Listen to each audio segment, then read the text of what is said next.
stuff. I like that. Fins up. What's up, guys? It's your man Donovan Sharpe, and welcome to this week's edition of Sharpe Sports Talk.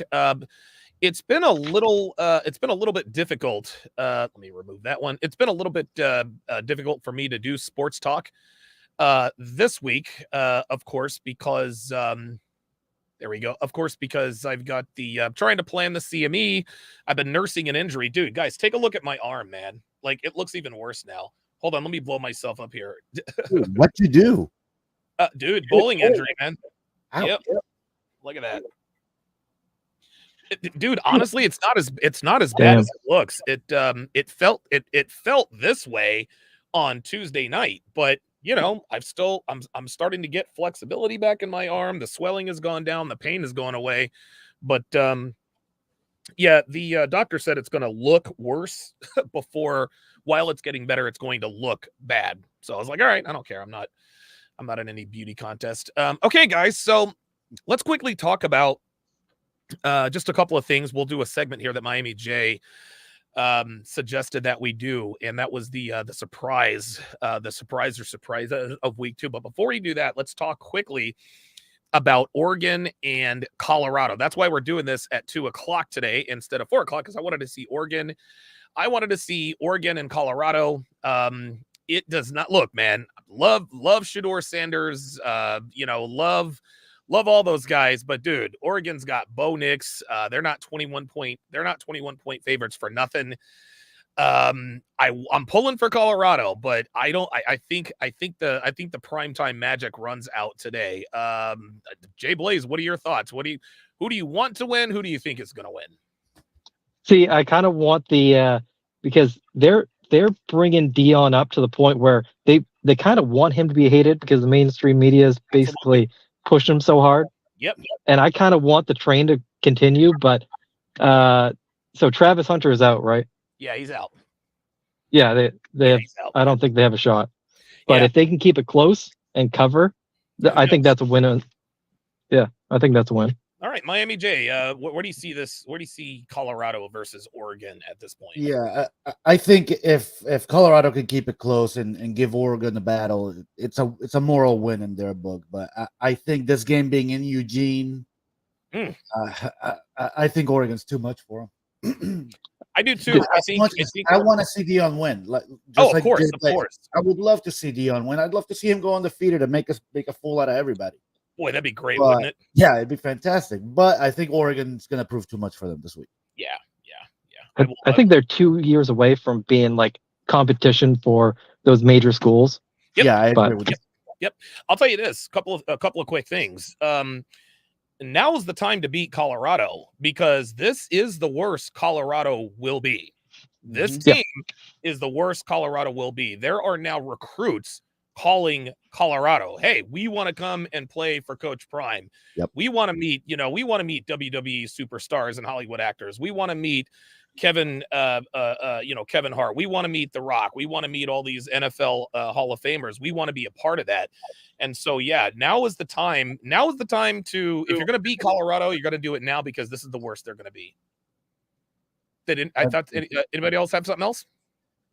No, I agree. You're right. Colorado's the worst they're going to be right now. If you had to, for some reason, fit them in your schedule for the next 5 years, if you couldn't do it this year, do it next year. Because after that, after that, you're not going to want him. Yeah, they're not going to be your homecoming pick. Okay, so Miami J. One more thing. Yeah, we're seeing more and more players prioritize brands over winning and getting excellent coaching. So they want the brand of being with Dion to help their brand. Absolutely.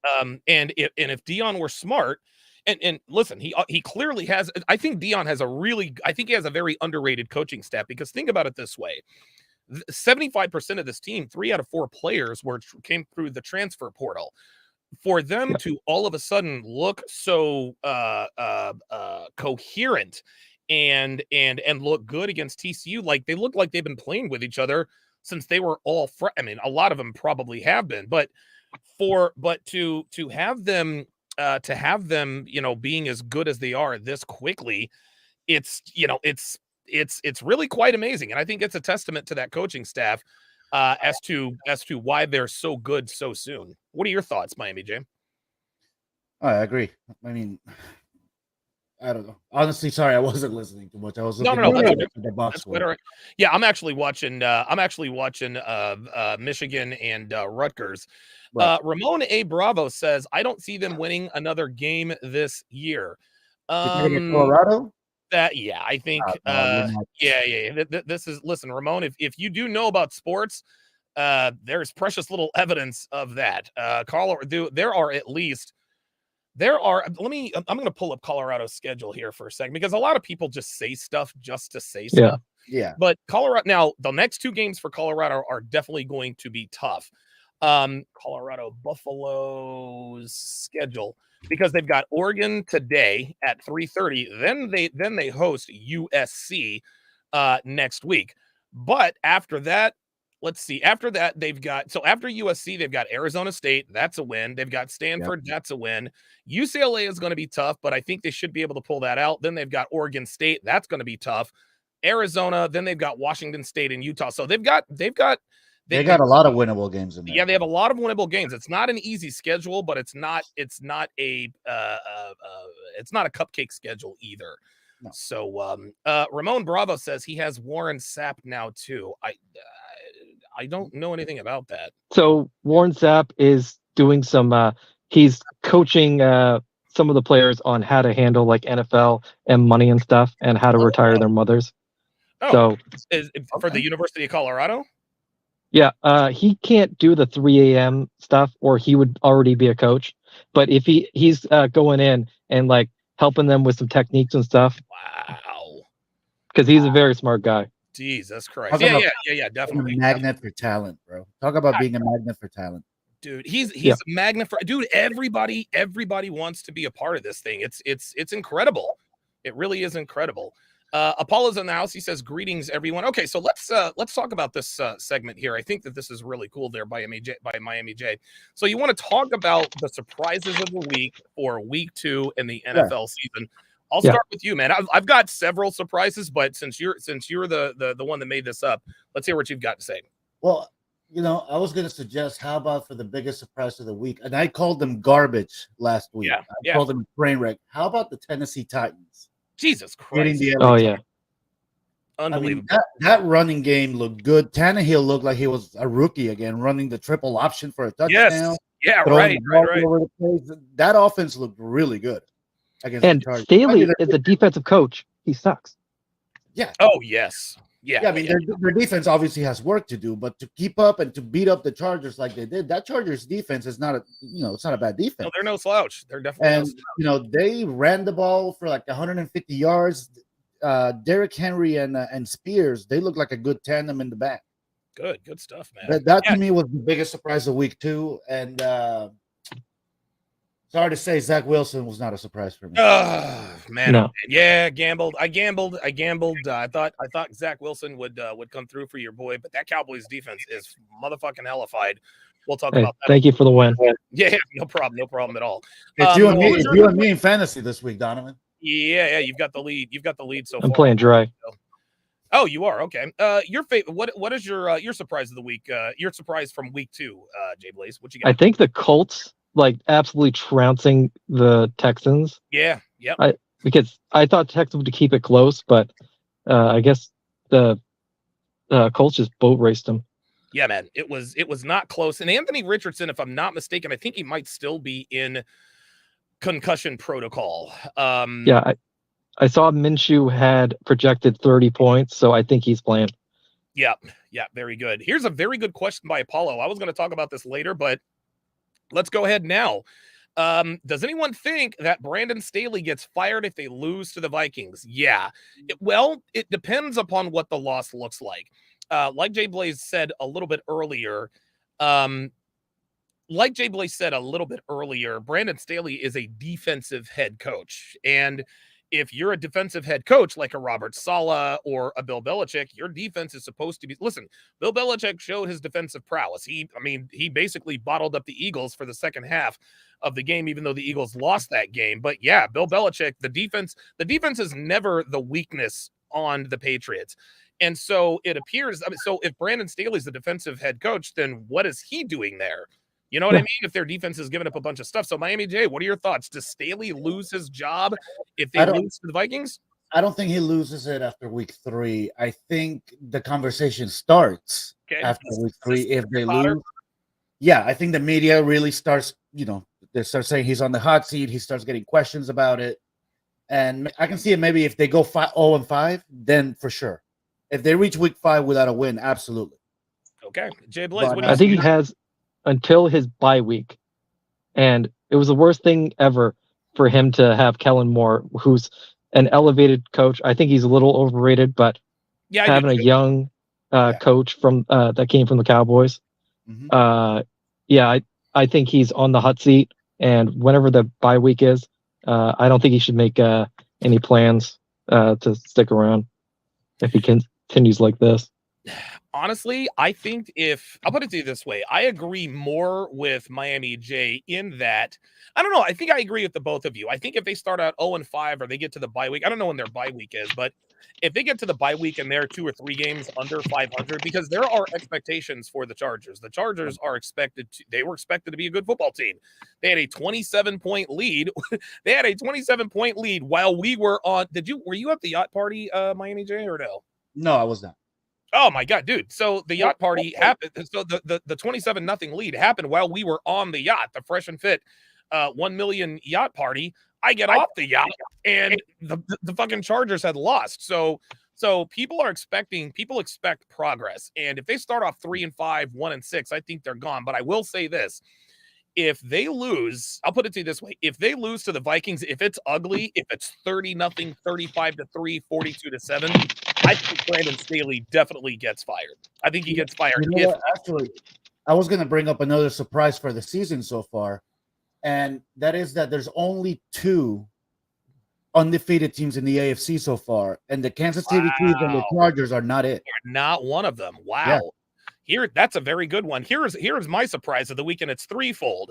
The Falcons, the Commanders, and the Commanders. Who's another team that was undefeated that nobody saw? They're all in the NFC. Tampa Bay. Yeah. Oh no, the Saints. The Falcons, Commanders, and Saints are. I was going to say that too. That's crazy. Yeah, they are. Yeah, they're all 1-0. The Falcons I did not expect to be 2-0. The Falcons I didn't expect to be 2-0. I figured they'd be 3. I figured they'd be 1-1. Phantom 313 says Bijan Robinson is something special. He reminds him of LT, LaDainian Tomlinson.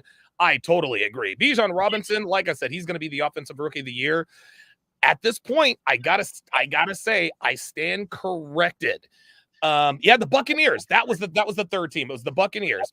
The Commanders, the Buccaneers, and the Falcons are all 3-0 or 2-0. And to me, I got to eat a little bit of crow here because I said that Eric Bieniemy was essentially a fraud. That doesn't necessarily mean that I'm changing my stance here, but Washington's offense does look better than it did last year. Now, like we said last week, anybody could be a good offensive coordinator with Andy Reid as your head coach and Patrick Mahomes as your quarterback. So I think it's good that Washington didn't give Eric Bieniemy the head coaching job. I think he's got to go somewhere else and prove that he can be an offensive coordinator and actually make a difference before he's elevated to head coach. Hey, look, man, I wasn't really too big on him before, but so far so good for Eric Bieniemy. What do you guys think? Let me ask it. I don't think Eric Bieniemy is going to do anything as a head coach, but I do agree. If he needs to take that step and prove that he can do it without Andy Reid and Patrick Mahomes. Yeah, but let me ask the two of you, what's a bigger surprise? The fact that you have Washington, Atlanta, and Tampa Bay sitting at 2-0, or the fact that neither the Chargers, the Chiefs, or the Bills are 2-0? I think it's more of a surprise for me that the former. The 3 NFC teams that now actually, here's the thing. The NFC is the junior varsity. The AFC is clearly loaded. They're the varsity. So while it is surprising that the Falcons, the Buccaneers, and the Commanders are 2-0, I think they've mostly done it against NFC teams. Mm-hmm. That being said, it's still a bigger surprise that those 3 teams are undefeated than the other 3 teams not being undefeated. What you got, Blaze? Yeah, I think the NFC teams being 2-0, but yeah, you just said it. All the great quarterbacks are in the AFC. Yeah. So there's bigger competition, and I think you get better by going against the better competition. So Okay. I think it's better off for those 1-1 teams. Okay, very, very good, very good. So Victor Jimenez says, "Give the Cowboys, give the Dallas some respect." What about the Cowboys? Hey, man, absolutely, man.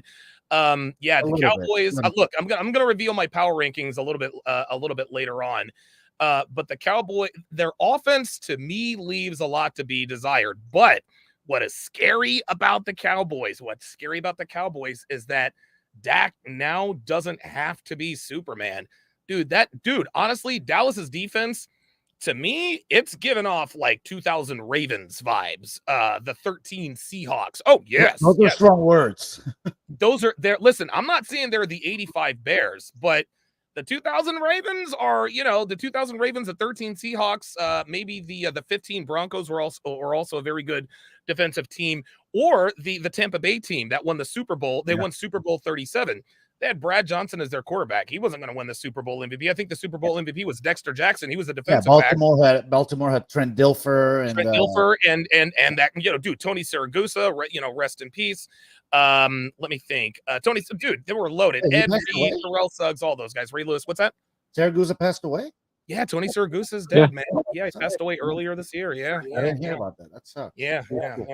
He was a big guy. He looks like a mobster, but yeah. But yes, Dallas's defense at this point is that good. Dallas's defense is that good. So it will allow Dak to play a little bit more freely and a little bit more easily, knowing that his defense for now is going to hold things down. What are your thoughts? I think the Trayvon going down, huge blow. Yes. Yeah.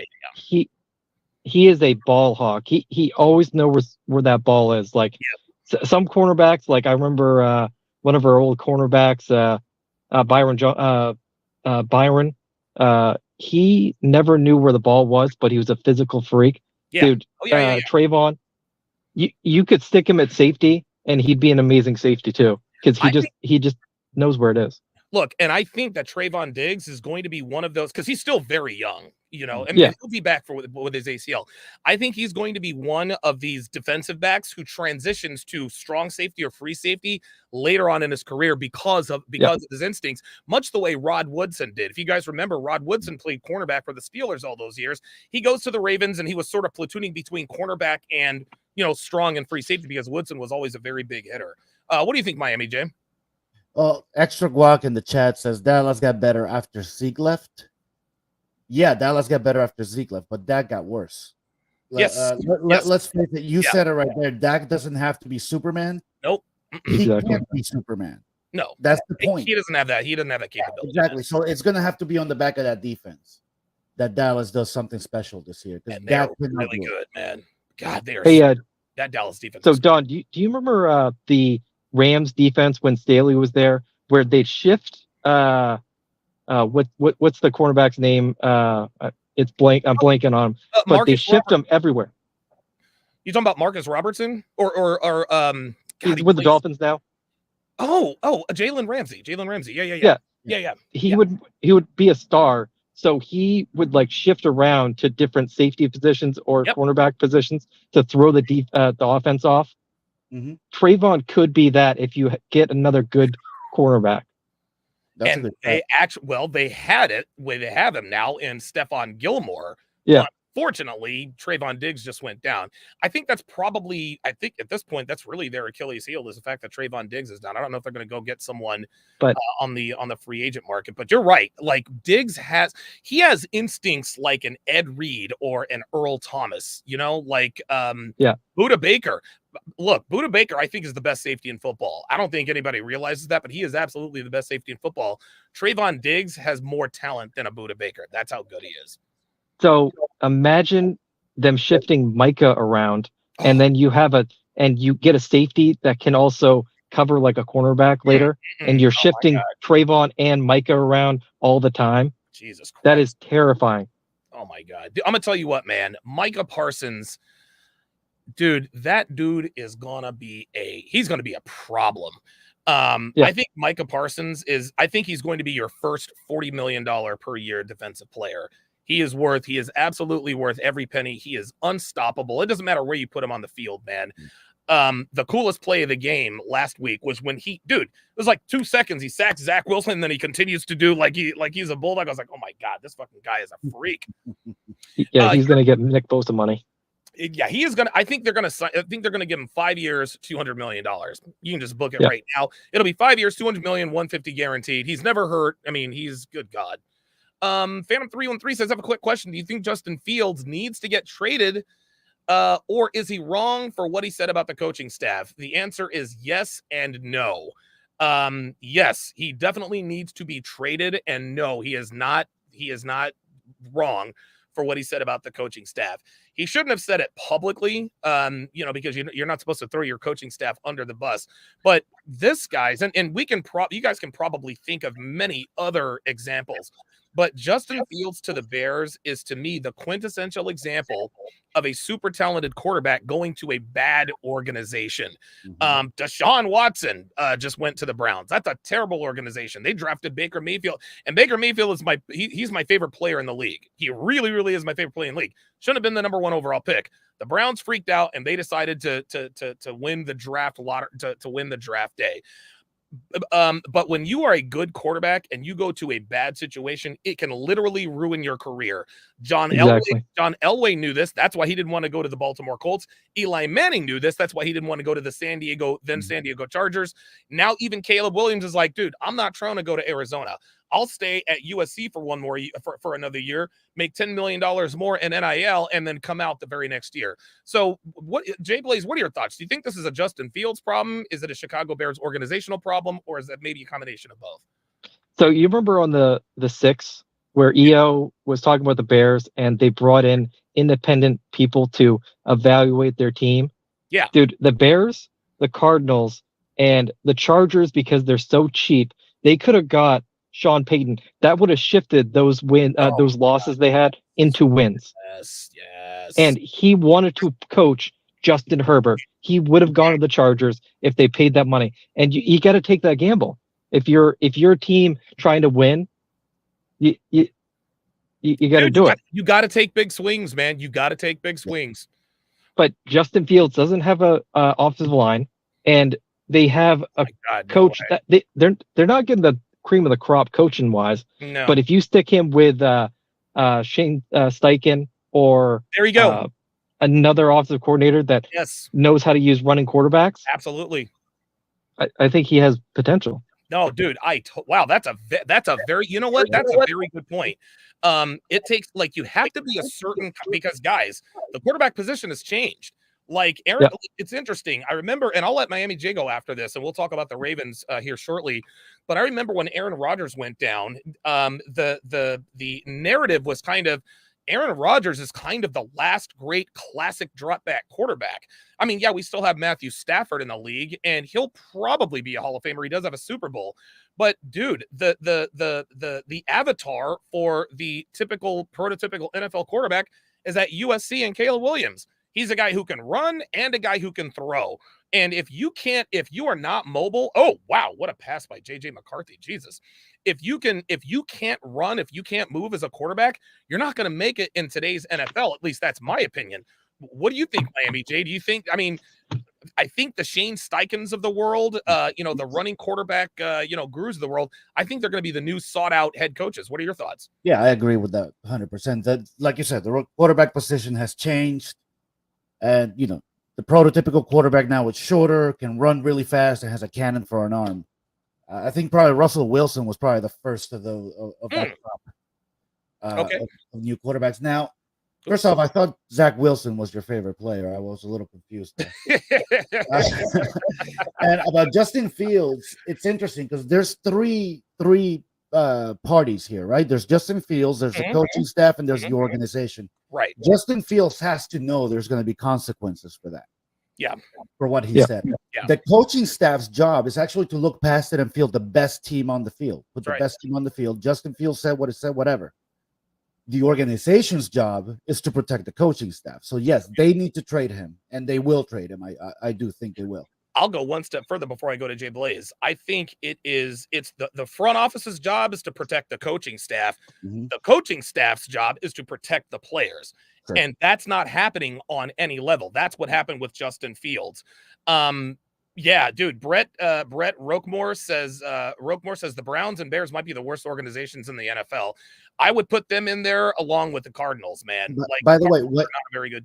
They're not. What you don't want to see is the coaching staff retaliating against the player in some way. No, you do not. That's the last thing you want to see. And I got to bring up the example of Greg Berhalter at U.S. Soccer. Oh yeah, dude, totally. This guy retaliates against his players whenever they say anything, and it's insane. Yeah, the whole Gio Reyna fiasco, that was crazy, dude. Yeah, we can, if there's time, we can talk about that at the end. But okay, it's embarrassing. Okay, what are your thoughts? Is it the organization? Is it the player, or is it the coaching staff? In your opinion, Jay Blaze? So I don't think they're getting the best personnel at any level. But if I was Justin Fields, I would have said this stuff week 16 or 17 last year, and you could have probably been traded to the Colts if you had done that. Wow. And a guy like that is tailor-made for a guy like Shane Steichen. Because I think because Justin, to be honest with you, I think Justin Fields is more physically talented than Jalen Hurts. Jalen Hurts has got all the physical talent in the world. I think Justin Fields, I think their speed is about the same. Jalen probably has the edge and lower body strength, but Justin Fields can spin it. He can fling it. He's bigger, he's longer, and he's probably even a little bit faster. So, yeah, I can't imagine, dude. Oh my God, I can't imagine what he would look like down in Indianapolis. You know, it doesn't help having Chase Claypool giving up. They got him to be a difference maker to offset some of the issues they have with the offensive line, so he could just throw up and get jump balls. But he's not putting any effort in. It's crazy, man. And what the Bears did is a mistake that a lot of organizations make when they draft a mobile quarterback, is they completely forget about the offensive line. Yeah. That was only successful in one case, and that was when they drafted Russell Wilson in Seattle. That's the only other time. Remember, he beat out Matt Flynn. Matt Flynn had the great game November 27th of 2010. I'll never forget it. He threw for 400 yards. The Seahawks gave him 3 years, $15 million. They draft Russell Wilson in the 4th round, and Russell Wilson outplays him. And they said, okay, we're just not going to build the offensive line around him. Thankfully for Wilson, he was mobile enough to get away with it. But defensive players are faster than they used to be. You have to have a good offensive line. Victor Jimenez wants to know, do you guys like Richardson in Indianapolis? Jay Blaze, I'll go Jay Blaze, and I'll go Miami. What do you think? I think he needs a year to develop. I don't know how good he's going to be. That's why I would have preferred them trading Justin Fields there, because he had a year of bad football under him. And then he could have developed more with a coach like that. Okay. But we'll see in a year. Okay. Miami J, do you like Richardson, Indianapolis? I think it's too early to tell. I do like Richardson a lot. I loved him as a Florida Gator, obviously. God, he was awesome, dude. But it's too early to tell. I mean, it's been 2 games. No, I agree. I love Richardson. I do. And what a lot of people don't realize about Anthony Richardson is he is as big as Cam Newton, guys. But Victor, come back and ask us that halfway through the season. Yeah. Okay. Very good. I like that. So far, I like what I see. Clearly, he's not really. Even Patrick Mahomes admitted, he said, "Look, man, I didn't really learn how to read defenses until year 3. Year 2 was when he won the MVP and was in the AFC title game, lost to Tom Brady on that crazy holding call." Yeah. But I agree. The jury is still out, but I like where he's trending so far. But they do have to take advantage of his legs. This is why the Eagles are so effective, is because the defensive players, for a split second, they have to tell themselves, okay, is Jalen going to run? And as soon as they ask themselves the question, either Jalen is by you or it's their running backs. Yep. So I totally agree with that. This is an interesting question. Brett Roquemore says, how high will Brock Bowers go in the draft? Will he be a first rounder? What do you think? I think he's a first rounder for sure. Because he's almost like a poor man's Travis Kelce. And I think when he actually gets to the league, I think he'll even be a little bit better, because he's a very good receiving tight end. He runs very good routes, and he's an excellent blocker. What do you think, Jay Blaze? I think it depends on who is in the top 5. Okay. If they're looking for a receiving threat, they might take a chance on him. Like the Falcons, it didn't make sense for them to get a tight end there because they needed so many more things. But if they have like a Falcons when they had the chance to get that tight end, oh yeah, Kyle Pitts, that might happen. Yeah. Very good. Very good. What do you think, Miami J? Is Brock Bowers is he a first rounder? Yes or no? I think he is. I would love for him to fall to Miami. Oh my God, that would fucking blow. Miami's needed a tight end for forever. No. We thought Gesicki was going to be it. Dude, I'm vetoing. Look, no, I don't know. Sorry, no. Brock Bowers cannot. He cannot go to the Dolphins. You know where Brock Bowers needs to go? He needs to go to the Eagles because that's where all University of Georgia players go. Brock Bowers on one side, Dallas Goedert on the other. Hey, just because we both want him, Hernandez 2.0. What's that? Just because we both want him doesn't mean that we're upset about it. Well, I actually think if a team is in need of a tight end in the top 10, I think he could go top 10. Dude, if Brock Bowers goes to the Dolphins, it's over. Like, it's over, dude. Like, who do you cover? That's the missing piece. That's the missing piece for the Dolphins, I think, is that tight end. Oh my fucking God. I have a feeling. Yeah, they need a possession guy. No, hell no. He is a rack yak type of dude. Real quick, speaking of tight ends, I'm making a prediction. I think the Eagles go out and make a trade for Zach Ertz before the trade deadline. You think they get him back? Yeah. I think they get him back. He's only 33 years old. Julie just retired. He's playing for a terrible organization in Arizona. Why not come back to Philly? I tell you, him and Dallas Goedert made a hell of a team. And they did on both sides of the line. So they really I did. can see it. By the way, extra guac correctly. Yeah. It was the offsides by the Chiefs. It was Chris Jones, I think, who jumped off sides after Brady threw that interception. They got the ball back. Okay, very good. There was one more question. Oh, Kittle and Kelsey, probably the most elite tight ends right now. Absolutely. Roblox 85 says top 10 easily. I maybe throw Mark Andrews in the mix. Yeah, Mark Andrews is definitely good. He's very reliable. Mark Andrews kind of reminds me of a Jason Witten. He's not going to get a lot of yards after the catch, but he has hands like glue. He's always there for I think Kittle is the better blocking tight end. Yep. Kelsey's definitely the better receiving tight end, and then Andrews is kind of like the mixture. Okay, I like it. I like that. Very good. Brett Ropemore says, well, Eagles seem to get all of Georgia's best players, including, pardon me, DeAndre Swift. Extra guac. He made his correction and said Kittle instead of Kittles. Hashtag Kerry Kittles. Hashtag Villanova. We know all about him in Philly. Okay, so let's get to So let's get to our week 3 predictions. And guys, like I said, I'm working on the production. I'm working on getting the RSS feed with the sports ticker stuff down below. I'm working on getting some uncopyrighted music that's kind of sportsy and football-y, so we can have sort of a faster paced show. We'll probably start having production meetings and really step this thing up. But for now, we're going to quickly run through these. The reason why we're on now is because I want to watch Colorado versus Oregon. I got to see Coach Prime. Yeah, dude, look. Pro Special says Bowers on the Fins would break the league. Dude, Brock Bowers cannot go to the Dolphins, man. I'm sorry. He can't do it. Because I love that you're hating this so much. Yeah, but dude, I mean, look, man, I love the Eagles, but dude, Brock Bowers is the best tight end in the country, man. Like, real talk. Okay. We've got Houston going to Jacksonville. This is an AFC South matchup. We've got the Jaguars -8. The over/under is 44. So Jay Blaze, who do you want to win? Who do you think will win? Who's going to cover the spread, etc.? So last week, that game was set up for the Jaguars to make a play and win against the Chiefs. But it never happened. Right. I think they cover, and I think Jaguars, are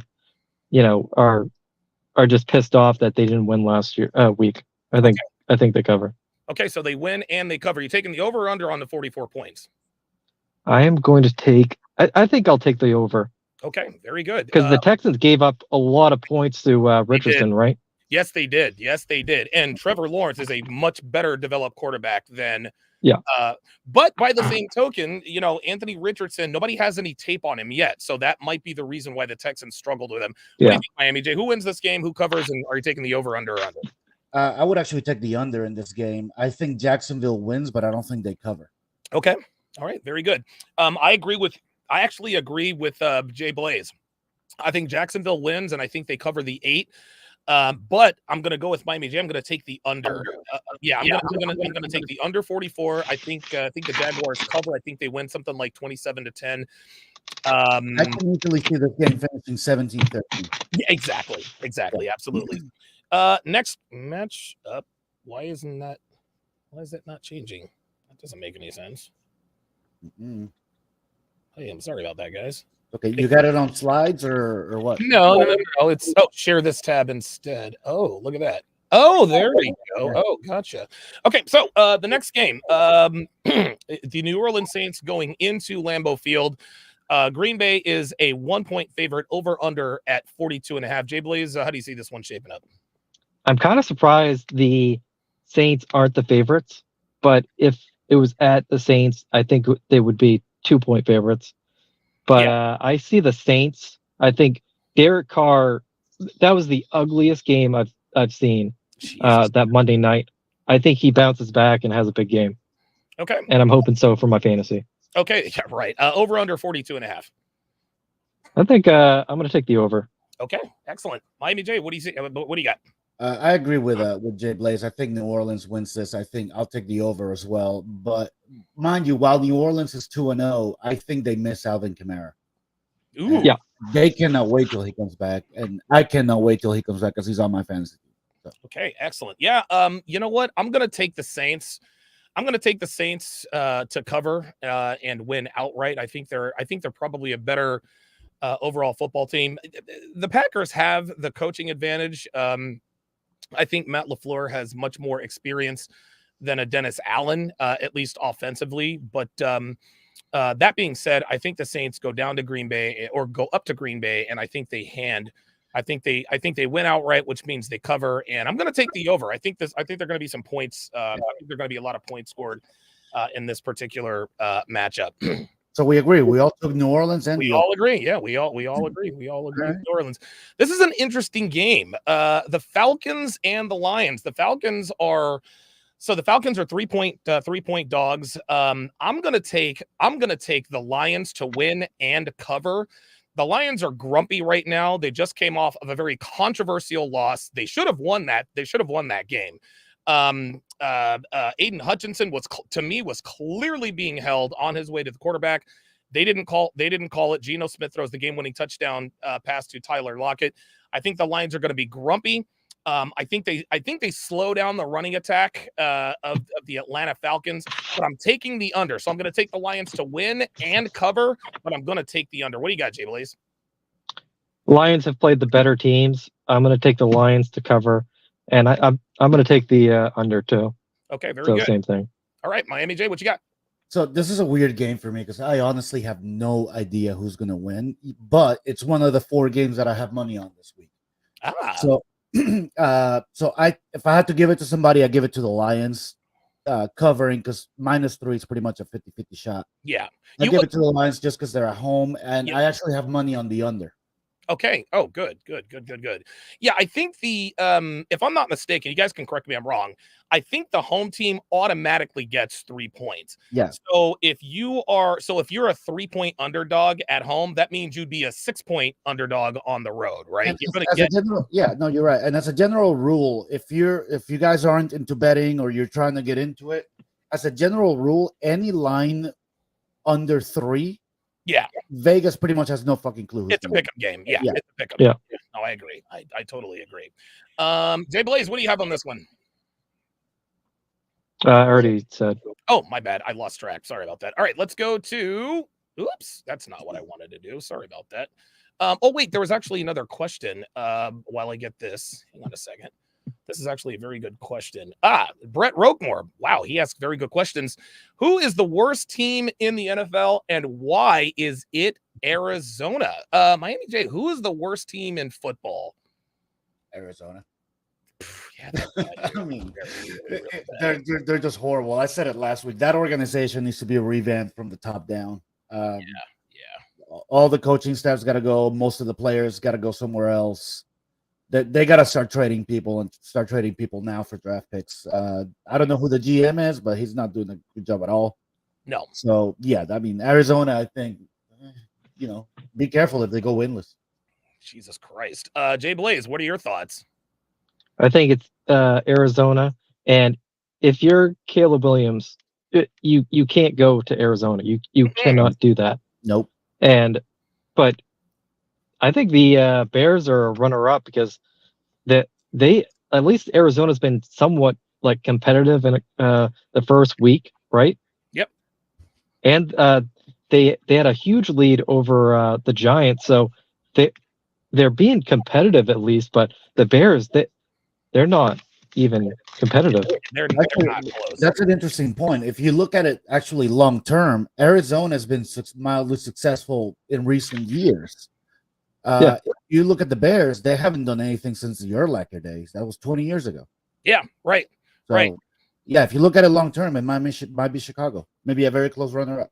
I'll put it to you this way. Go ahead. I think they made a mistake getting rid of Kingsbury, and I think they should have got rid of Kyler Murray instead of Kingsbury because I disagree. I think they should have gotten rid of them both. I think Cliff Kingsbury, I don't think he was ever qualified to be a head coach in the NFL. He had a losing record in college, and half of his wins came when he had Patrick Mahomes. Now, when they asked Cliff Kingsbury when he got the job, hey, who would you pick number 1 overall? I'm sorry, when he was at Texas Tech, he loved Kyler Murray. Yep. Here's the problem. Kyler Murray, while super talented, is a shitty leader. Like Kyler Murray is one of these, he's one of these guys who's just not born to be a leader. To be honest with you, he reminds me a lot of Aaron Rodgers before he went to the Jets. Very aloof, but the difference is at least Rodgers put in the work. Kyler Murray doesn't watch film. He's a bad leader. He's getting into it with coaches and players. I think honestly, man, I think Kyler Murray has he's going to start to get a reputation as sort of a locker room cancer guy. Unfortunately, the Cardinals are tied to him for the next 3 or 4 years before they can get out from under that contract. I think the Chicago Bears are the best. You know what? The best. Jesus Christ. I think the Bears are the worst team in football, but I also think that they are the worst organization in football. They can't get the quarterback right. It's incredible. Yeah. I was going to say, I think the Cardinals are the worst team and the Bears are the worst organization. Okay, there we go. I think that's I'll go with that. Yeah, you have to wonder what would have happened if Kyler had chosen baseball instead. Like you take the AAA a couple of years, him develop himself, because this is what's happening in these colleges and high school. They are completely like bending over backwards for the players. And dude, all the players have to do is say, "I'm going to hit the transfer portal." Yeah, man, and you're gonna get more Kyler Murrays than you are like Tom Brady's in the next few years. Wow. Well, you could ask the same with Patrick Mahomes. What would have happened if he'd chosen baseball, or Odell Beckham if he'd chosen soccer? Those are fun questions. Or Odell Beckham if he would have chosen any sport. Dude, Odell Beckham, he kicked a 50-yard field goal, hit a 400-foot home run. Like he's just, and he can dunk Drew Brees can actually dunk a basketball. I don't think a lot of people realize just how good. I don't know if you know that though. He has said if he didn't play football, he would have played soccer. Yeah, and just to get into the soccer conversation, this is why America normally doesn't compete for World Cups, is because our best athletes play other sports. Sure. But can you imagine an Odell Beckham Jr. as a striker, maybe like a LeBron James as the goal? I mean, like seriously, if our best athletes played soccer, we would rule the world because we've grown bigger, stronger here. Here's an interesting question: do you think Mike Tomlin is going to have his first losing season in Pittsburgh? What do you think, Blaze? Do you think so? I think so. Okay. Because they had that game set up to win, and I don't see them. Okay. I just don't think they have the talent or the personnel to do it. Okay. What do you think, Miami J? I agree. They're going to have their first losing season, even though they won last week. Mm-hmm. Excuse me. They still don't look like a Mike Tomlin coach team. They just don't look good. They don't pass the eye test. They really don't. I'll put it to you this way. If they don't get rid of their offensive coordinator, Matt Canada, then they will definitely have then Mike Tomlin will definitely have his first losing season, because the problem is not the defense. The defense is always, listen, they ran into a buzzsaw with the Niners. Everyone's going to look bad against San Francisco. But if they can't find if Matt Canada can't get this offense going, you know how the Steelers are. They're very, very loyal. They've only had 3 head coaches all time: Chuck Noll, Bill Cowher, and Mike Tomlin. That's one thing I wanted to say is that if you're a Pittsburgh fan, that's okay. It's okay for you to have a losing season. You have one of the most stable organizations in football. Be happy about it. And not about a losing season, but be okay with having a losing season because you could be the Bears, right? Exactly. No, Pittsburgh is one of the best organizations in football. So it's okay to have a losing season. I think the best run organizations in football are the Steelers are very well run. The Eagles are very well run. Yep. The Chiefs are obviously very well run. The Dolphins are well run. They ran into a little bit of the Dolphins ran into a little bit of a rough spot there with the Brian Flores thing, mainly because he didn't believe in Tua, but we now know that Tua is the real deal if he can keep his head on a swivel. But I think those are the best. I think San Francisco is a very well run organization. Yeah, okay. So they what about New England? Oh, New England. Well, oh man. I don't know, man. It really, really helps. It really, really, like, New England is Eric Bieniemy. It's really easy to be the best organization in football when you have Brady, right? We all thought, well, can Brady win without Belichick? Listen, Brady won the divorce. He won the divorce. The Patriot way was really the Tom Brady way. This doesn't mean that Bill Belichick, the GM, didn't have anything else to do with that. But I think the Patriots aren't as well run an organization as we think. They can't draft the tight end position well, or not tight end. They can draft tight ends. They can't draft wide receivers. Nobody wants to go play there anymore. It's just, I don't know. Big to 85 says the Patriots dynasty is over. Well, yeah, I think that's obvious. Go ahead. Let me ask you, what is a well run? Is it just being competitive? Because I would put the Packers in there. Yeah, they stay competitive. Yep. But they don't go all in for a championship. But then you have the Rams that went all in, and now they're feeling the after effects. Well, see, here's the thing. I remember after the Patriots won Super Bowl 53 over the Rams, I think they started like 3-4, and the media was getting on them like, "Hey, what's the problem?" And Bill Belichick told them, "Hey, man, we sold out. Like, we sold out. We took big swings. We went to 4 Super Bowls and we won 3 of them. Like, nothing's going to last forever." So I like that qualification, Jay Blaze. I think that if you are competitive, I think you're a well-run organization if you are consistently competitive and there's no noisy outside crazy stuff.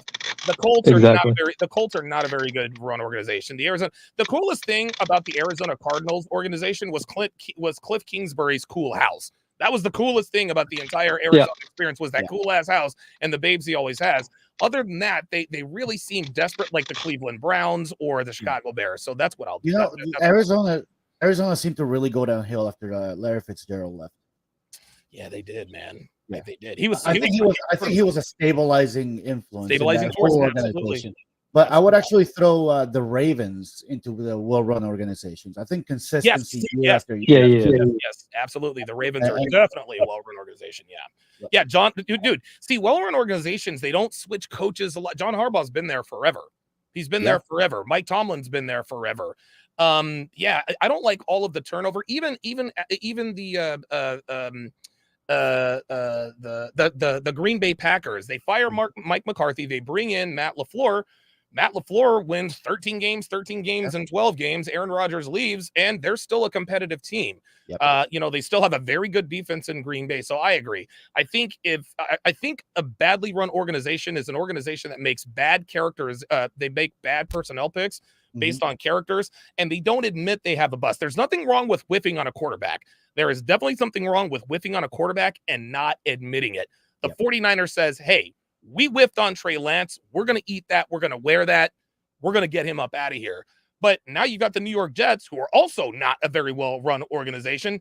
Zach Wilson is clearly not the answer, but they won't admit it.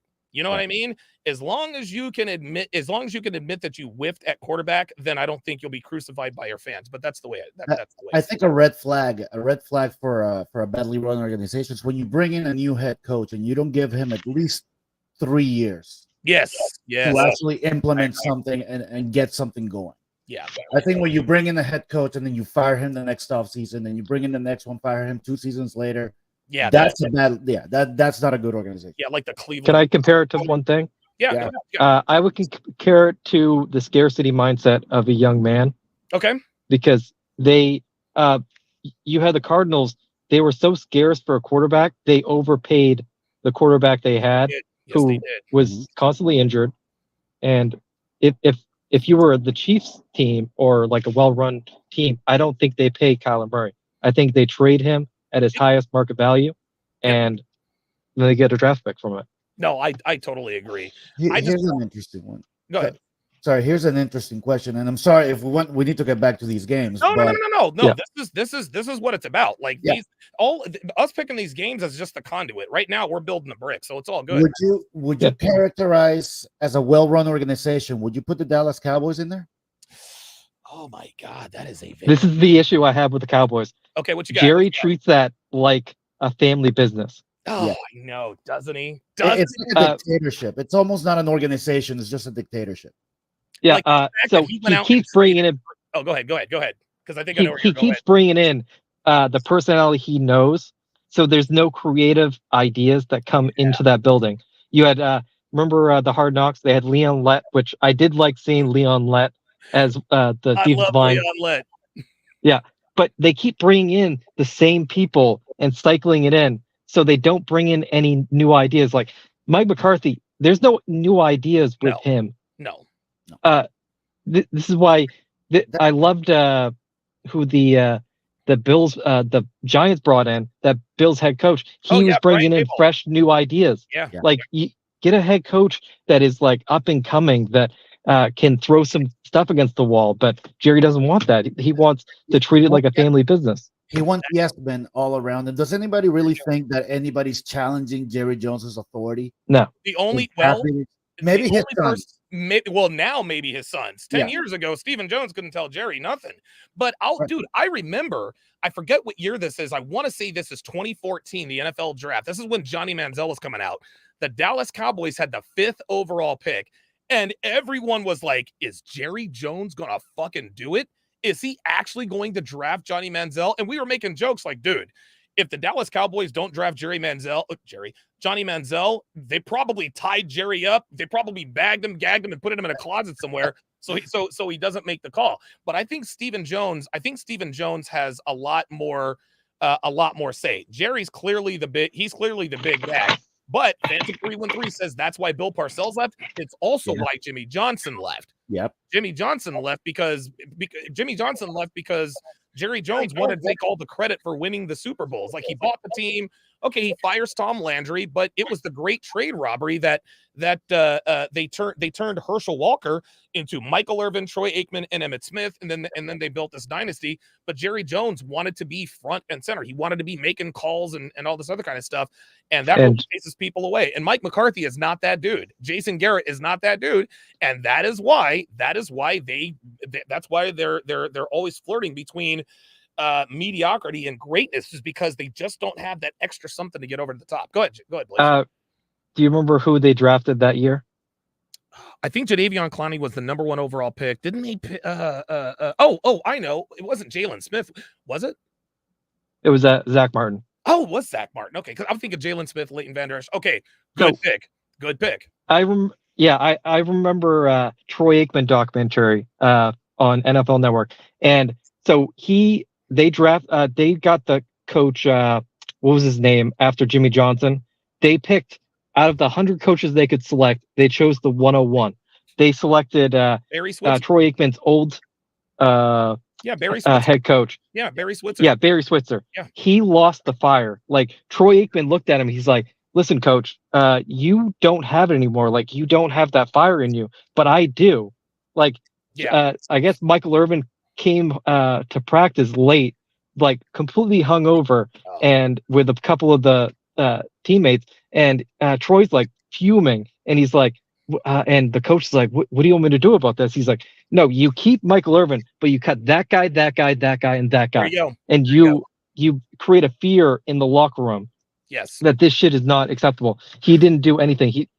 And this is why you need these young guys that have a fire in them, that bleeds into the locker room. So you wouldn't give Barry Switzer credit for Super Bowl 30? You know what? I'll give Barry Switzer as much credit for Super Bowl 30 as I do John Gruden for Super Bowl 37. There you go. Because because I think John Gruden, and remember, again, Tony Dungy, a defensive coach, which is why that Tampa Bay defense was elite, but they couldn't get over the hump offensively. So the defense was taken care of. Defense is taken care of. That's all taken care of. So now they bring in John Gruden, and surprise, surprise, they get over the top with a mediocre quarterback, Brad Johnson. So I think that, how can I put this? I think are the Cowboys no, the Cowboys are a very well-run organization, but I think the one deficiency is, and I love Jerry Jones. He's my favorite owner in sports, but he is the weak link. They needed to bring in a guy like Sean Payton. That's who they needed. A guy that's going to get into your kitchen.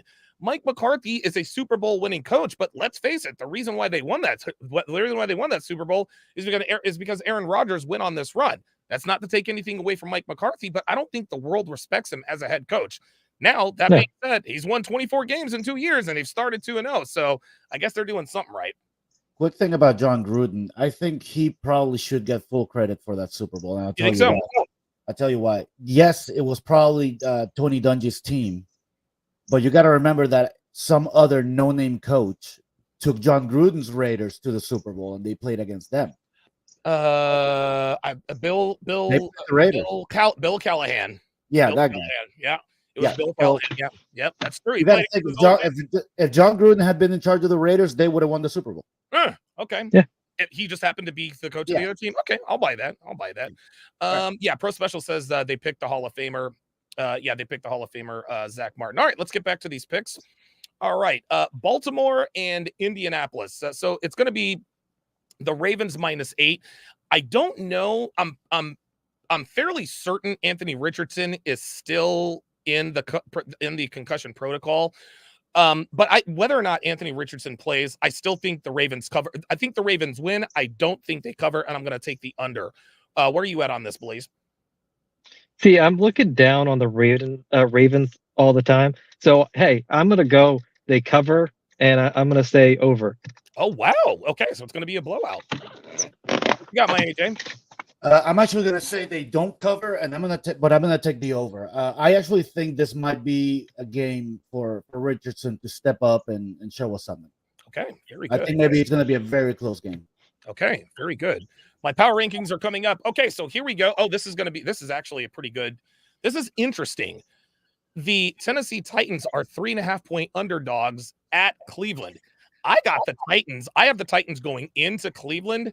I think they win outright. Obviously, they'll cover, and I'm definitely going to take the under. I see this being like a 21-17 game, but I'm taking Tennessee. Tennessee is the better coach team. When with the Titans, I always throw all the records out. I love Mike Vrabel. He's one of my favorite head coaches in the NFL. I think he's going to be an NFL head coach for life. I love that he's an old hard-nosed football coach. He looks like he could still be playing.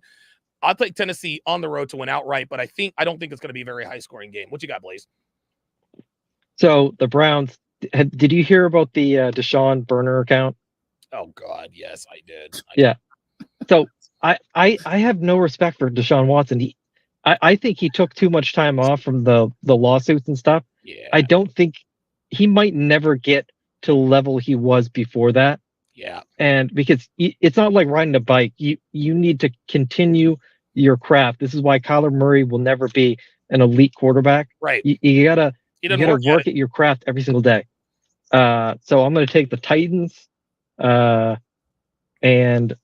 the over under is tough because I'm gonna go over. Okay. I think. Okay. But it's tough. He said, "I'm taking the over, but I'm not confident." What you got, Miami Jane? So, week 1 and week 2, everybody's always super hopeful, and you don't really know what to expect from each team. I think going into week 3, everything starts coming down to earth. You start seeing who really are the good teams and who maybe are pretenders. Okay. I got to tell you, Tennessee surprised the hell out of me last week. I'm going to take Tennessee, especially without Cleveland having Nick Chubb. I think it hurts them a lot. Yes. I think Derrick Henry is going to run crazy in this game. And Ryan Tannehill proved that he still got that deep ball. I would take Tennessee and take the over. Okay, Tennessee and the over. Wow, Hey, very good. do you see the Browns later on? The defense just going, what do we have to do? Do you see them like kind of quitting like yes, the Bears yes. did a couple years ago? Yeah. Or like the Broncos defense eventually. Dude, Derrick Henry is the type of running back that will make you quit, man. He really is. He's at the end of his prime, but he is still in his prime. Extra Guac says he seems to be a shadow of himself. The other running back seems to be coming up. Yeah, this is the Spears. He showed it last week. He can do it. He's got moves. This is the natural decline. Hang on, computer. How old is Derrick Henry? 28, I think. Derrick Henry is 29 years old. 29. Yeah. Computer, stop. He will be 30 years old on January the 4th. He's at the tail end of it. Yeah. And listen, love Derrick Henry, but this is the cliff. Dude, remember when LaDainian Tomlinson, like he had a super year, then all of a sudden he falls off the cliff. Like he retired and you never saw him again. That's the way it is. 30 years old is pretty old for a running back. It is very old because Ezekiel Elliott is only 27, 28 years old. Yep. And he fell off the cliff after year 3 or 4. Oh my God. Yeah. Well, yeah, dude. Oh my. And Derrick Henry is built differently. So he was going to get a lot of runs, but there's a lot of miles on those tires, man. They're really and that's the thing about running backs. When you're a really good running back, you get overused. And that's why they're so valuable. Yes. Especially in a game like fantasy, your number one pick's usually a running back. Right. Because those elite running backs are very, very few and far between. More so than even quarterbacks. These running backs are more rare. And I'll even tell you this. Can we name a running back? And Derrick Henry is not even the featured back anymore for Tennessee. Nope. It's more of a platoon. What team? Bijan Robinson. I think rookies and second-year guys are really the only. Can you guys think of any other team that has because even the Eagles, we've got Kenneth Gainwell, DeAndre Swift. With Boston Scott, we've got a whole stable of running backs. The Cleveland Browns, they don't have Nick Chubb, but remember they had Nick Chubb, Kareem Hunt. They'll probably bring someone else in. Can we think of a team that has that one featured back besides the Atlanta Falcons, or do they all platoon now? I think running back by committee is the trend now. I got to tell you, you just said it. First and second year running backs are the best. Yes, not only because they're younger and they're fresh, but they're also it's the easiest position to learn. Yeah. Just tell you what, hold the hit and just go. Yeah, find the hole. Yeah, there's not a lot of processing that. I love rookie running backs for fantasy football. Yes, I absolutely love it. Yes. Starting with Zeke Elliott in 2016, didn't he lead the league in rushing his? Yep. And that was my prediction. My prediction was that Bijan Robinson leads the league in rushing. He was offensive rookie of the year. Mm-hmm. Oh my God, Clemson and Florida State are tied with 6 minutes left. Wow, what a game. Holy shit. Oh, Clemson. Do you think college is hurting the running back too, that they're getting overused in college and then they're being overused in the pros the first few years? That could be it, man. That could be it, man. And I think they need to change it where they need to still have the rookie scale for the running back, but they should make it like incentive based on top of that. Because I agree. They miss out on the payday if they do. You know what? That's interesting because running backs are so valuable when they're young, but like running backs are it's one of the only positions where running backs can really only hope to get a second contract. You don't get a third contract as a running back. You know what I mean? No. If you're really good as a rookie, maybe they'll re-up you after year 2 or 3. Yeah. If I'm Bijan Robinson and I have a really good year, maybe I hold out after year 1 because they always use that against you. Okay, we got to prove yourself. So then he gets 350 carries, and then when they go back to the negotiating table, well, you had 350 carries last year. Well, wait a minute. We thought this was a prove it year.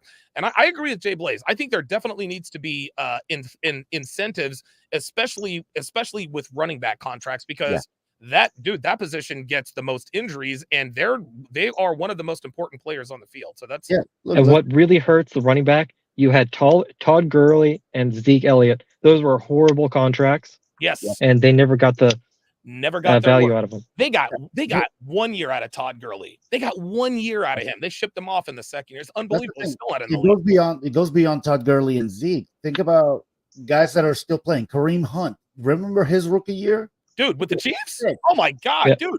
Listen, was insane. Look, check this out. You want to know why I know that? Is because the Super Bowl year for the Eagles, we had lost one game before we rested our starters. That was against Kansas City, and Kareem Hunt absolutely gashed us. Now, the Eagles ran off 10 straight after that. We all remember what happened, out in Los Angeles with Carson Wentz and the ACL. But yeah, I think that's the way. I think you're right. I think I agree with that. The only guy who seems to have staying power in the running back position from about the last 3 to 4 years is Christian McCaffrey. Yes, Christian McCaffrey will age very well because of his versatility.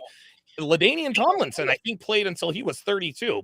If you're going to be if you're going to be a bruiser like a Derrick Henry, you need to get all your money and carries up front. Yep. But I think the best way because I think what's going to start happening is I think running backs are going to start to transition. So what's a running back? Who's a running back right now that's still young but considered old? Like, let's take Zeke Elliott, for example. Why not? If I'm Zeke, I hire a personal trainer in the offseason and be like, hey, man, I need you to train me to be a slot receiver. You're a running back. You're not a stranger to contact. You're not afraid going over the middle. You're used to getting tackled by 300-pound motherfuckers all the goddamn time. So let's just say you line him up in the slot, quick slants, get him the ball on bubble screens, and now you can extend your career for maybe 3 or 4 years. What do you guys think about that? I think that's a great idea. I completely agree. I'm surprised that more guys don't do it. Yeah, Darren Sproles was another guy like that. Yep. Yeah, Le'Veon Bell, if he had stayed with the Steelers, Le'Veon was like a slot receiver. He should have stayed with the Steelers. Le'Veon was fucking awesome. God, and he's still young. Yeah. It's unbelievable.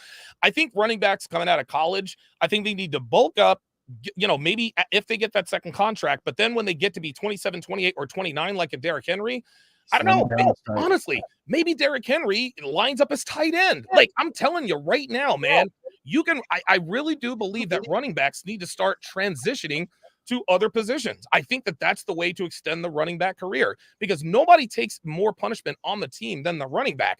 Well, after the first 5 or 6 years, you're pretty much spent. Line them up in the slot. Let them line up as a blocking tight end. You keep your career in order. Maybe you even get some more stats, but hey, you're still in the league.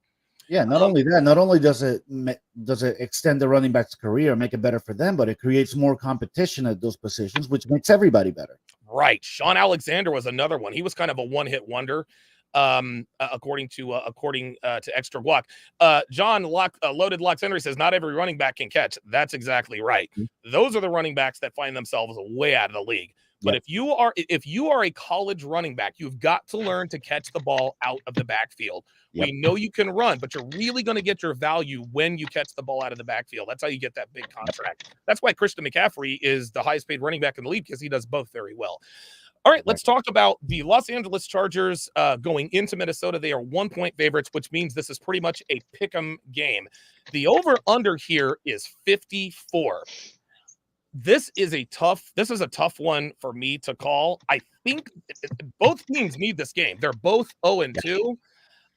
I think the Vikings get it done. I think the Vikings win in a shootout. I think they win 42-38. And I think Brandon Staley gets fired after this game. I think the Vikings win in a shootout, and I think Brandon Staley is fired. And I think Kellen Moore is elevated to head coach. What are your thoughts, Blaze? I have no respect for Brandon Staley. So I'm going to take the Vikings. And, dude, Kirk Cousins is just dropping points after points. He is a stat monger. Oh, my God. Yeah. He's a stat monger. So I have the over. I think this is going to be a big scoring game, because Kellen Moore is doing pretty well as the OC. Yes, like, he is. They're putting up a lot of points still. Yes, they are. And they got their weapons. Is Austin Eckler playing this game? Because I think he missed the last game. Not sure. I'm not sure if he is either. What do you got, Miami J? I think it's going to be a very high-scoring game. I can see this game being 41-35. Yeah. Easy. I do want the Vikings winning. I think at home, in a dome, it favors them. And I don't think Coach gets fired, but he's getting close.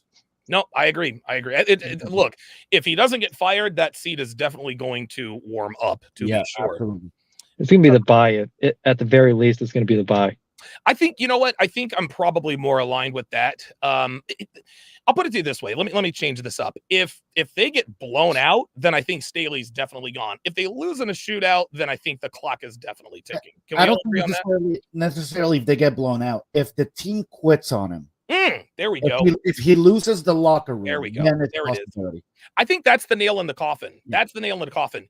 If the coach loses the locker room, then that's like you got to like Matt Canada out in Pittsburgh. You think Kenny Pickett and George Pickens? You don't think they're giving Matt Canada the side eye? They're like, "Yo, dude, like we got weapons, we got a scheme. Like what the fuck? What are we doing here?" So yeah, I think that's one of the. I think that'll be the end of them. I think it's one of the big regrets if they fire Staley early in the season that they didn't take a gamble on Sean Payton. I think that's one of the regrets of the offseason. Don't discount Kellen Moore. I think he might be better than people expect. No, I agree. I was so afraid that Sean Payton was going to end up in Dallas. I was like, please don't let Sean Payton go to the Cowboys. I'm very, very glad about that. You just didn't want to face him twice a year. No, I did not, because Sean Payton is that dude. Okay, so we got the Buffalo Bills coming off their first win against the surprising 2-0 Washington Commanders. Looks like the Bills are 6.5-point favorites. To me, that seems like a big number. I think the Bills win, but I don't think they cover, and I'm going to take the under on the over-under. So I'm going to go Bills 23. I'm going to go Redskins. I'm going to go Bills 23, Washington 21. I think that's probably, or I guess I'm taking the over 23-21. What say you, Blaze? I'm a little surprised by the Redskins lately. I'm going to take the Bills, but I think I don't think they cover, and I think I'll take the under. Okay, he's going to take the Bills in a win. Don't cover an under. What do you think, Miami J? By the way, I think it's hilarious that there's a Native American, one of the major Native American organizations, is leading a petition to change the name back to the Redskins. I need that to happen. I love it. I think the world needs that to happen because it's the ultimate slap in the face to white liberals. But I have the spread at 6 points. I actually like the Bills a lot in this game. This is the second game where I have money on. I got the Bills going. Over under, I think it's tough. I think they're flirting right around the 43-point mark. I'll take the over just because. Okay. All right, very good. That will be a very good game. The Broncos and the Dolphins. This one is intriguing. The Dolphins are 6.5-point favorites at home against the Denver Broncos. Look, I think the Dolphins win. I think they cover, and I'm definitely taking the over. I think the Dolphins hang 45 on the Broncos. I have no idea what the Broncos are going to look like offensively. My guess is that they'll probably look a little bit better, but I don't think it matters. I think Tua, Tyreek Hill, Jalen Waddle, I think they absolutely light it up. I think it's going to be an aerial assault.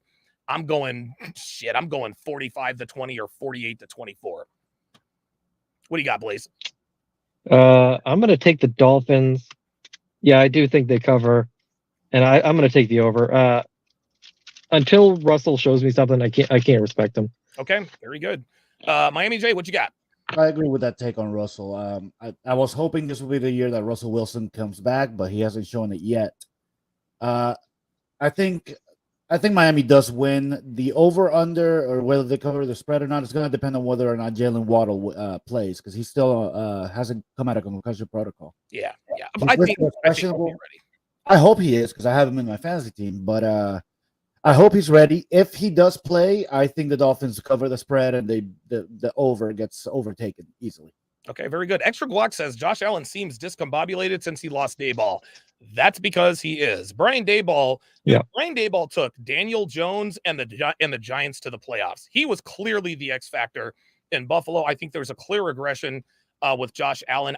Dude, I wish Josh Allen would quit trying to jump over people. He scares the shit out of me. Every time he goes up, it's like, Jesus, Josh, like, what are we doing? I'm sure the coaches are telling him that every time he does it. Yeah. Oh boy. All right, you tell Josh, unless it's fourth down and we're in a playoff game, just run out of bounds. Because Tom Brady played 20 years because he would get rid of the ball really fast, and he would just prolong his career like that. Yep. Dude, him and Eli Manning. If somebody was going to kill him, Eli would just go down. Like, no, he is not here. He was not here for that nonsense. Not a chance. Yep. This is also a very intriguing game. So the Patriots have won 14 straight games over the New York Jets. I think that this is a trap game. I think the New York Jets win this game, which means they definitely cover. I think that this 2.5 point. I think that the Patriots being 2.5 point favorites, I think that's a trap. The Jets played the best defense in the NFL last week. I don't think they're going to look nearly as bad. Bill Belichick is a very good offensive coach, and he makes the young quarterbacks look bad, but he does not have the same kind of talent that Dan Quinn has over in Dallas. I think the Jets win in a close one. I'm going to go 17-14. Jets win outright. So I'm taking the under on points. What do you got, Jay Blaze? So Warren Sapp talked about the Jets-Cowboys game and that they weren't letting Quinn Williams, like cue ball, like really unleash on the quarterback. Oh, yeah. Dude, how do you let Dak Prescott go basically perfect for that game? 18 for 18, man. That was crazy. But they kept him like the 2 technique instead of the 3. Yeah. And dude, you gotta shift him around. So I think the Jets cover, and I think it's gonna be an ugly game. And this is the only if it was at New England, I'd take them, but I think the Jets need this game. Yeah. So I'm gonna take the under. Yeah, okay. I'll take the under. Okay, very good. What do you got, Miami Jay? Especially with 2.5 points, I'm taking the Jets. Dude, that's too tasty to leave alone, right? And I'll take the under. I think this game easily can end up 13-7. Okay. I think the Jets probably learned their lesson from last week, and they don't abandon the running game. Yes, they were abysmal. And we talked about it before last week. We said they can't abandon the run game. They have to run. That's exactly what they were abysmal on the ground.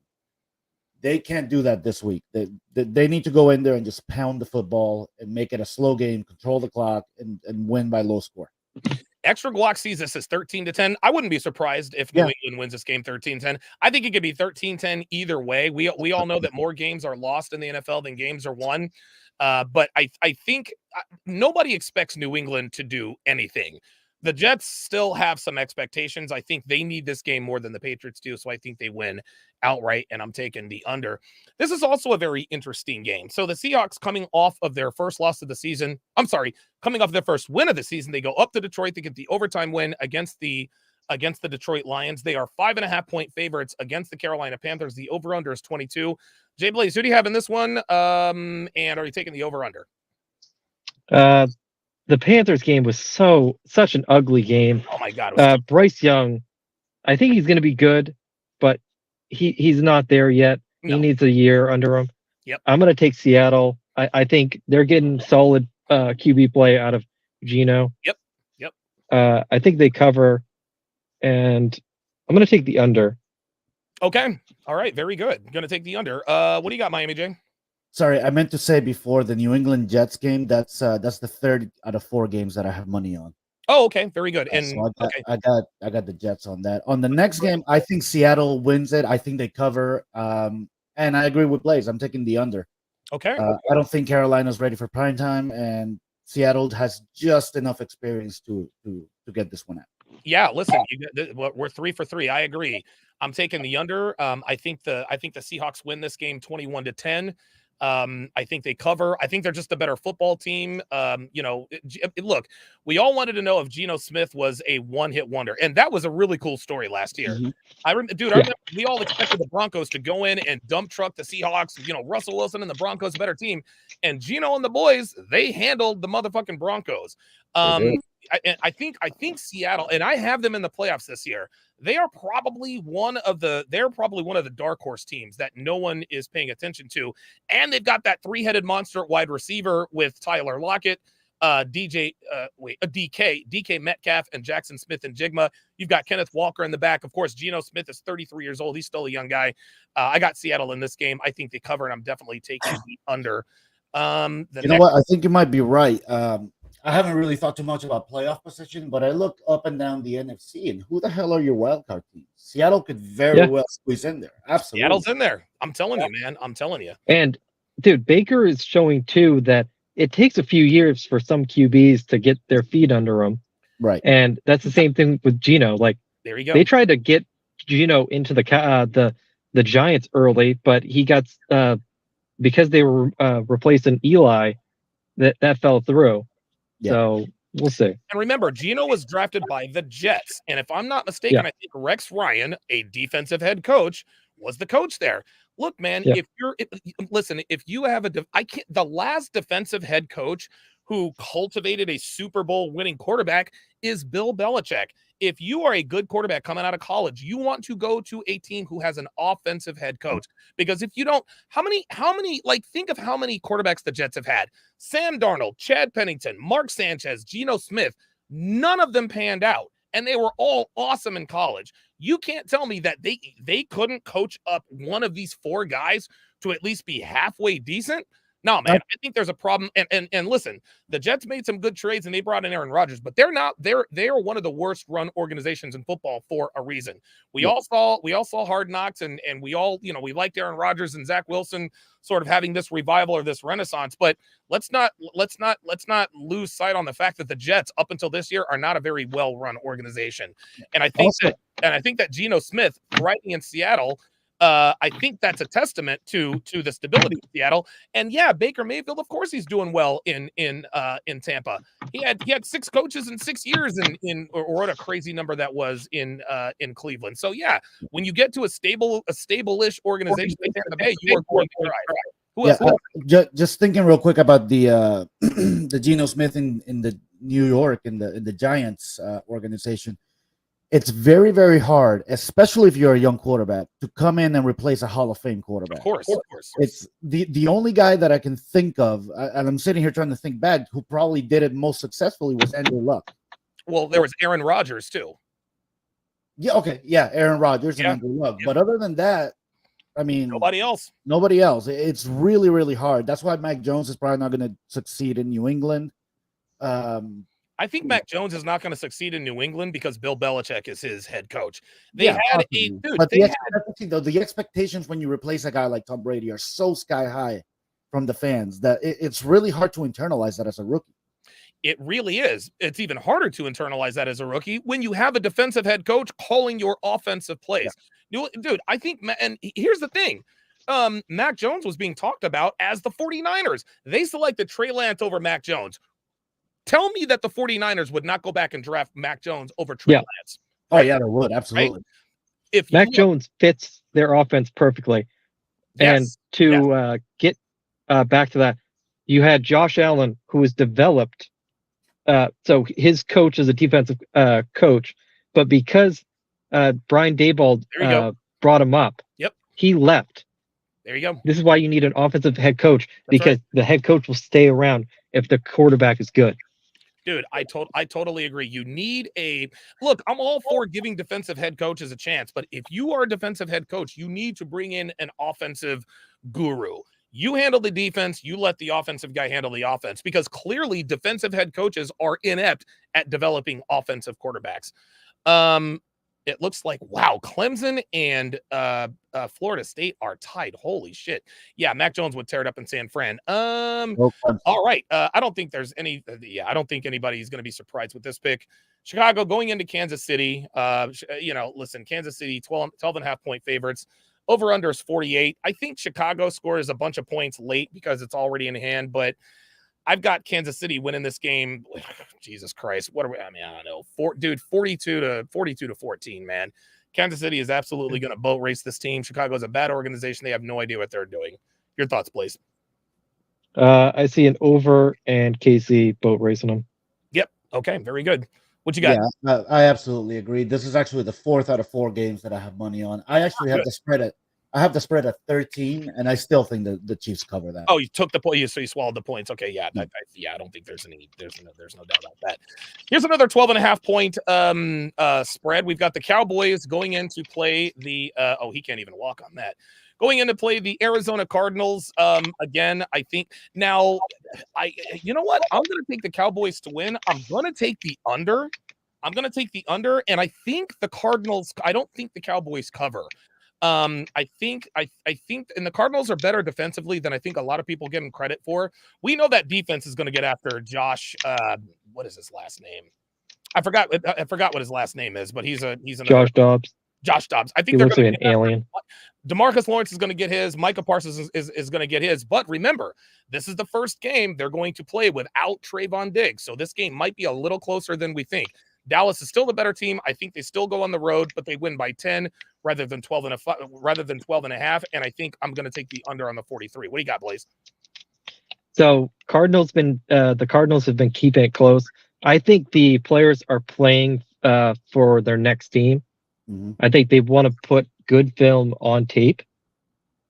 No, and I see the Cowboys winning, but I see the Cardinals covering and trying to keep it close. And I see the under. Okay, very good. What do you got, Miami J? I think we're all going to be in agreement here. Okay. I think the Cowboys win the game, but I think I'm picking the Cardinals to cover the spread.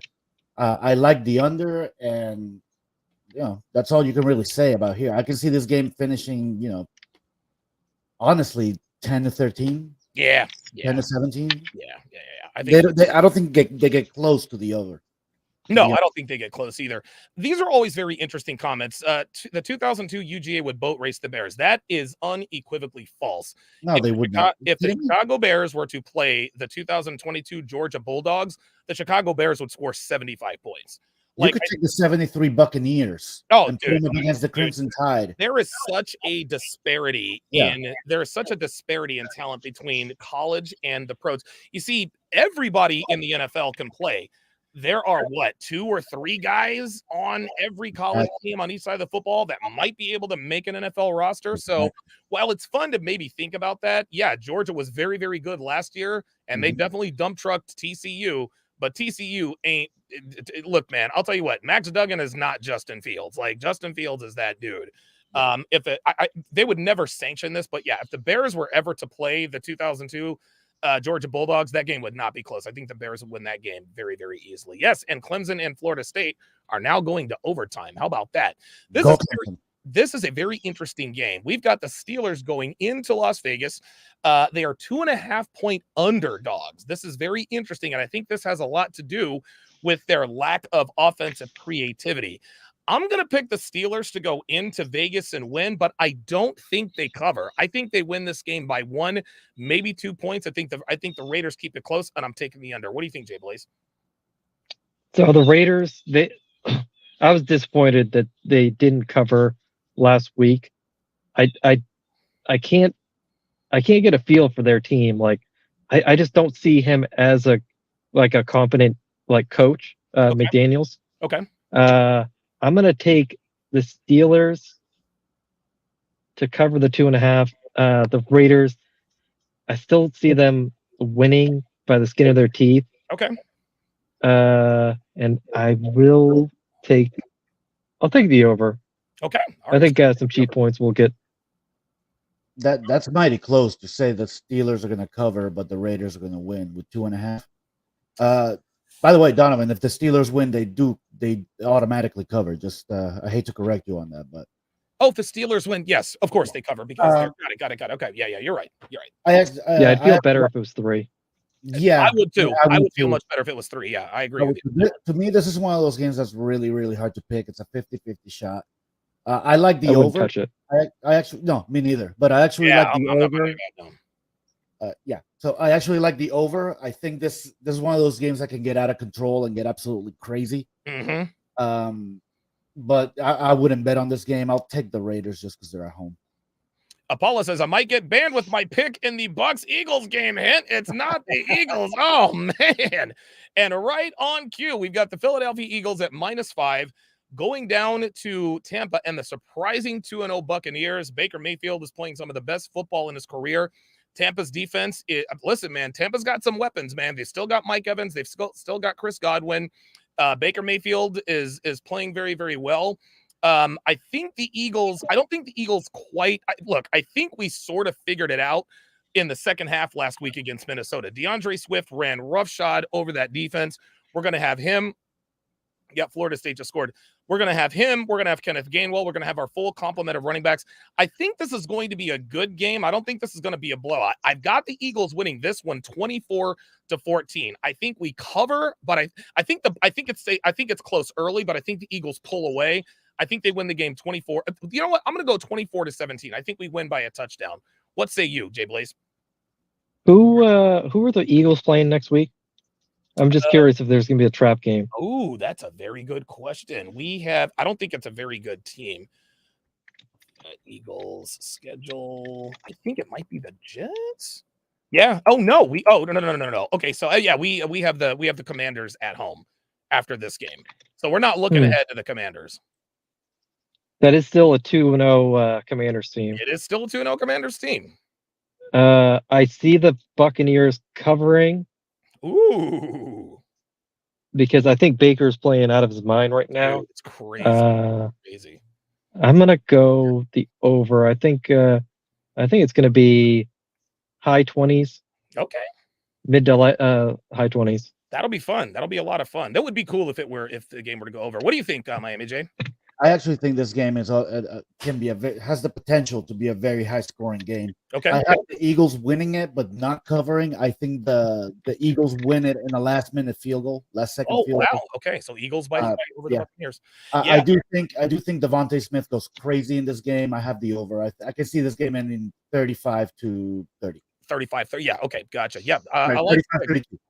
Listen, don't sleep on Tampa Bay, man. I think we're going to have to. I think in order for the Eagles to, if we win this game in a blowout, we got to make Baker very, very uncomfortable. I believe Baker Mayfield is 100% healthy for the first time in a while. So watch out for the Buccaneers. It's going to be a fun game. Looking forward. Absolutely. That's a Monday nighter, right? We're getting 2 Monday night games because the game that starts after that is Cincinnati and LA, a rematch. Which I love that, by the way. Yeah, I love double headers. Yeah. That's what they need to do. They need to scrap the Thursday night games and just go double headers on Monday night. Yeah. There we go. The LA Rams at the Cincinnati Bengals, dude. So the Bengals are at home. We don't know if Joe Burrow is going to play or not. I'm calling the upset here. I think the Bengals continue to struggle. I think the Rams with Nuka, what's his name? Nuka Papua. That guy, plus they're getting Cooper Kupp back this week, I believe. I think the Rams go into Cincinnati, and I think they put it on. I think they put it on the Bengals. I think they went outright. I'm going to take the under the 43.5, but I think the Rams go down. I think they go up to Cincinnati, and I think they win that game by at least 10 points. I like the Rams in this one. Dude, you got to put Burrow on ice for 2 weeks. Easy. Get him 100%. Yeah. He is your season. He is your season. Yeah, that's your franchise, man. This is one of your last window seasons with those wideouts. Like, you can only pay one of those guys, and you got to pay Jamar Chase. And dude, you're gonna lose Higgins and Boyd. You might be able to franchise Higgins, but you got to treat this as Super Bowl or bust, and you can't go that without Burrow. Nope, I agree. Yeah, I think they might have to charge this one. They might have to charge this season to the game, man. If you guys remember, Jamar Chase at the beginning of the season was quoted as saying, "Hey, look, man, like we need to, like Joe, sit out until week 3, week 4. We need you, man." And here we are. Joe Burrow is dealing with this lingering calf issue.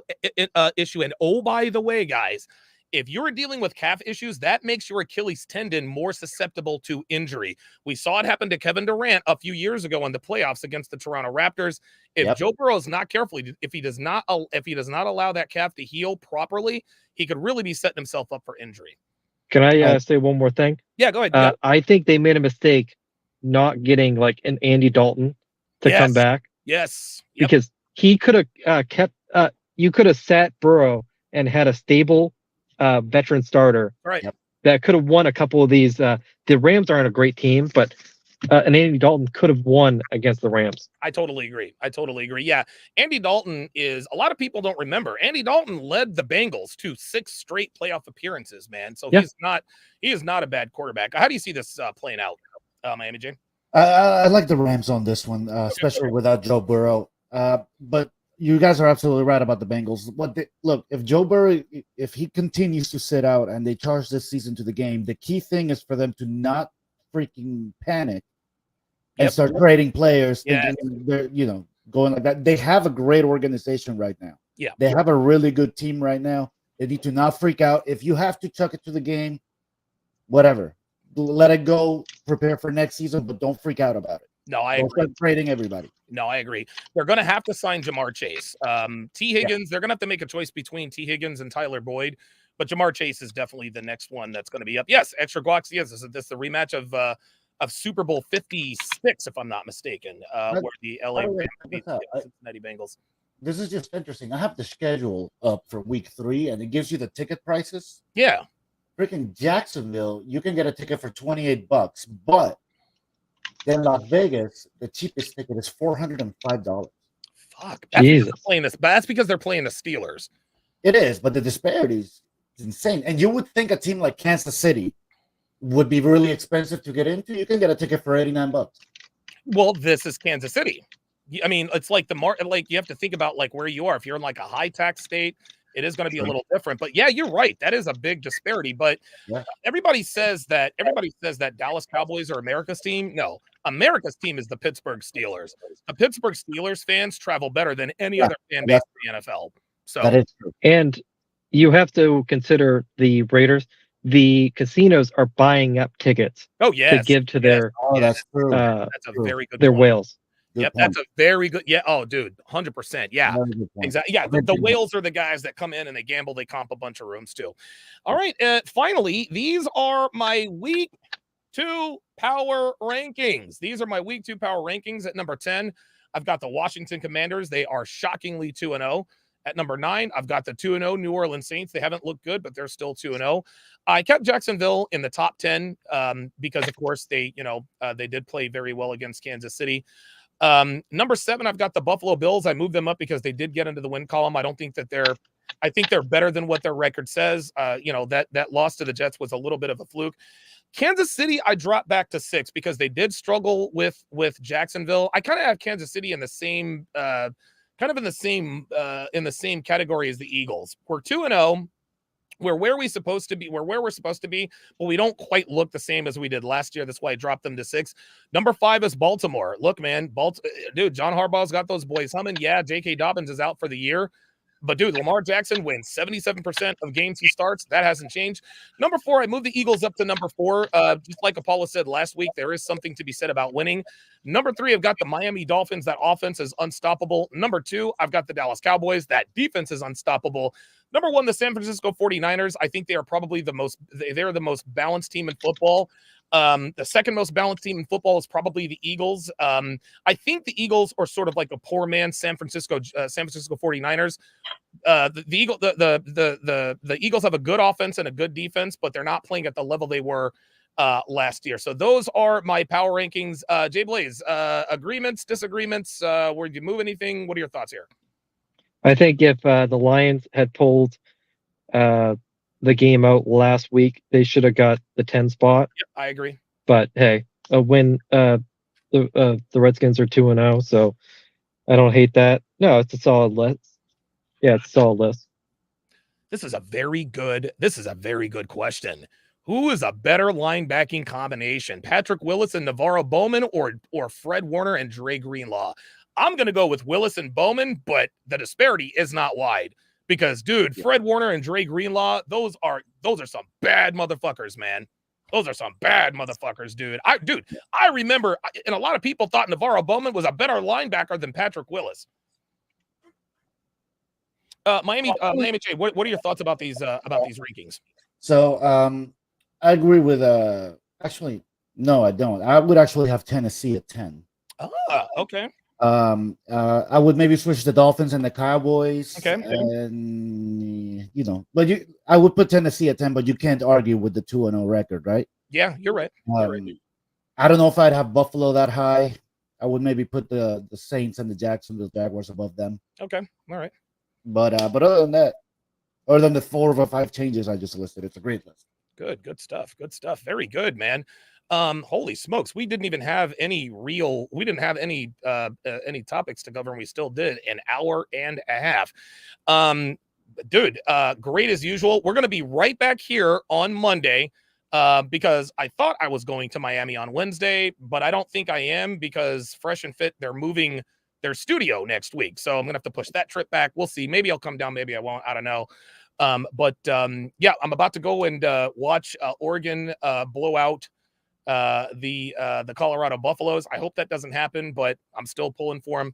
Jay Blaze, Miami Jay, thank you guys for joining me, and we will see you guys next time. Thanks for having us, dude. All right, guys, take care. Peace.